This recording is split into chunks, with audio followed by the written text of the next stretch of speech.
Hello my YouTube family, welcome back to my channel. This is Rekha Mishra and you are watching Rekha Mishra with another vlog.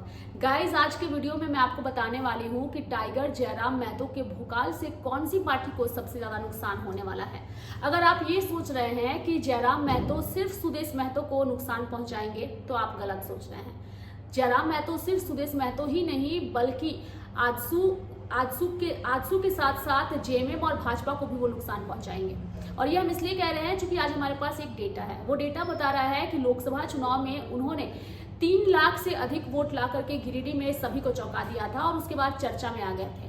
सिर्फ वही नहीं आए थे, उनके 2 और नेता चर्चा में आए थे। एक हजारीबाग से जो उनके नेता थे वो आए थे और दूसरा रांची सीट से देवेंद्र नाथ महतो आए थे और हजारीबाग से संजय मेहता आए थे। फिलहाल संजय मेहता जयराम महतो का हिस्सा नहीं है, लेकिन जयराम महतो के नाम पे ही उन्हें भी वोट मिले थे और कुछ उनकी लोकप्रियता भी थी। अब अगर हम लोकसभा चुनाव में डुमरी विधानसभा की बात करें तो डुमरी विधानसभा में जयराम महतो ने जो वोट लेकर जयराम महतो आए थे, वो वोट जो आंकड़ा मेरे पास है उसके मुताबिक जयराम महतो को 90,541 वोट मिले थे। यानी कि डुमरी विधानसभा सीट से सिर्फ उन्हें लोकसभा में इतने वोट मिले थे, यानी कि 90,541। वहीं अगर हम आजसू पार्टी की बात करें तो आजसू को मिले थे 55,421 वोट और सबसे कम डुमरी में अगर किसी पार्टी को लोकसभा में वोट मिले थे तो वो जेएमएम पार्टी थी। जेएमएम पार्टी को मिला था 52,193 वोट।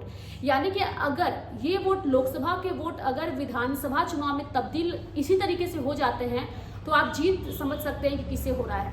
यानी कि डुमरी विधानसभा जो गिरिडीह के अंदर ही आता है, उस वक्त जयराम महतो ने इस सीट से 90 से भी ज्यादा हजार वोट वो लेकर आए थे और डुमरी विधानसभा में जयराम महतो सबसे बड़ी पार्टी के तौर पर उभरे थे। अगर सिर्फ लोकसभा में डुमरी विधानसभा के चुनाव को काउंट किया जाए तो वोट को काउंट किया जाए तो अब ये वोट अगर विधानसभा चुनाव में तब्दील होते हैं तो आप समझ सकते हैं कि इससे जीत का रास्ता कितना आसान होगा। यानी कि जयराम महतो सिर्फ और सिर्फ सुदेश महतो यानी कि आजसू को नुकसान नहीं पहुंचा रहे हैं, बल्कि अगर उनके वोट इसी तरीके से विधानसभा में तब्दील होते हैं तो वह जेएमएम पार्टी यानी कि हेमंत सोरेन को भी नुकसान पहुंचाएंगे, वह बीजेपी को भी नुकसान पहुंचाएंगे। और यही वजह है कि तमाम नेता जो हैं वो जयराम महतो से फिलहाल डरे हुए हैं। तमाम पार्टियां जो है वो जयराम महतो से डरी हुई है और इनके भोकाल के आगे हर कोई फीका नजर आ रहा है। जुगसलाई में जो सभा हुई, उस सभा में जो लोगों की भीड़ नजर आई, वो भीड़ भी अपने आप में काफी ज्यादा थी और उसे देखकर भी लोगों के अंदर एक डर था। यानी कि जयराम महतो की सभा में जब लोग पहुंचते हैं तो वहां पर लोगों की भीड़ पैसे देकर के नहीं बुलाई जाती है।